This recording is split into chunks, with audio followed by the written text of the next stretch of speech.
Basic rank, এটা 6 star rank. যেমন 8 হতে গেলে আপনার দুটো 7 লাগে, দুটো 7 হতে গেলে দুটো 6 লাগে। কিন্তু দুটো 6 যে আপনি জোগাড় করে 7 হবে না, আগের দিকে তো 6 হতে হবে। তো সেটা আমি লড়াই করেছেন, মেহনত করেছেন। আমরা দুজনকে এখানে দেখে নেবো। That is couple, our brand new 6 star Mohammad Selim Ansari এবং ওনার ওয়াইফ সরকার খাতুন।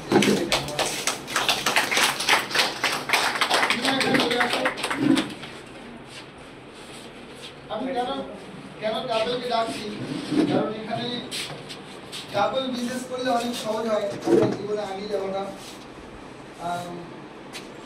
মোহাম্মদ সেলিম আনসারী, ওনার ওয়াইফ সন্ধ্যা খাতুন, তিনি পার্ট টাইম সাপোর্ট দেয়, ইনি পার্ট টাইমের ফুল টাইম মানে চাকরি করতে করতে সন্ধ্যাবেলা করছেন। তো যার ইচ্ছা থাকে সে চাকরি করেও করতে পারে, তার ইচ্ছা থাকতে হবে। তো সেখানে উনি 6th অ্যাচিভ করেছেন।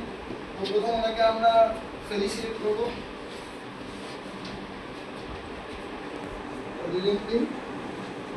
Wish you all the best.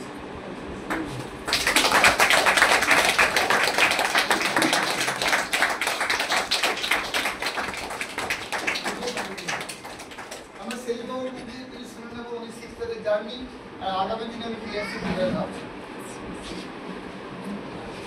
আমার 6 স্টারের জার্নি বলতে গেলে একটা ছোট্ট গল্প দিয়ে আপনাদের বোঝাবো। গল্পটা হচ্ছে এরকম কি, মানুষ নিয়ে এই গল্পটা, কিন্তু ওটা একটা জীবের উপরে আছে। একটা ছোট ব্যাঙ একটা পাতকুয়ায় থাকতো, ঠিক আছে? ব্যাঙটা ভাবতো পাতকুয়া তো খুবই গভীর, আমি খুব মজায় আছি, এখানে খুব মজায় আছি, আমি এখানে এত পরিষ্কার জল, আমি খুব শান্তশিষ্ট ভাবে আছি, কোনো ডিস্টার্বেন্স নেই, ঠিক আছে? তো ওই পাতকুয়ার যে ভাবতো মানে পৃথিবীটা এইরকমই, এর থেকে বড় আর কিছু হয় না, আমি যতটুকুতে আছি ততটুকু। তো হঠাৎ একদিন একটা বড় একটা মাছ এই পাতকুয়ার মধ্যে, ব্যাঙটাকে বলে তুই তো এই পাতকুয়ায় থাকিস, কিন্তু এর থেকেও বড় কিছু আছে একটা, এত গভীর হবে নাকি সেখানে, এত ভালো জল হবে নাকি, এত মিষ্টি জল হবে নাকি? একদিন মাছের সঙ্গে যখন বন্ধুত্ব হয়ে যায় ব্যাঙের, তো মাছটা কি করে ব্যাঙকে নিয়ে যায় একদিন সমুদ্রের মধ্যে, ওকে নিয়ে গিয়ে দেখার কি এটা হচ্ছে সমুদ্র, সেই সমুদ্রতে আমি এসেছি, আশা করি এখন সবে এসেছি, সবে স্টার্টিং, এর থেকে অনেক কিছু বাকি আছে, এখান থেকে এখানে ফরেন ট্যুর ফিল আর অনেক কিছু আছে, চেষ্টা করবো যেন সব কিছু পেতে পারি এখানে। আর তার জন্য আমার সাপ্লাই লিডার আমাদের ডক্টর স্যার, যিনি আমাকে মাছের কাজ করলেন আমাকে ওই পাতকুয়া থেকে বার করার জন্য, প্লাস আমাদের স্যার ম্যাডামরা তো আসছে প্রত্যেকটা স্টেপে আমাদের হেল্প করার জন্য, কেন একটা ফ্যামিলি বিজনেস।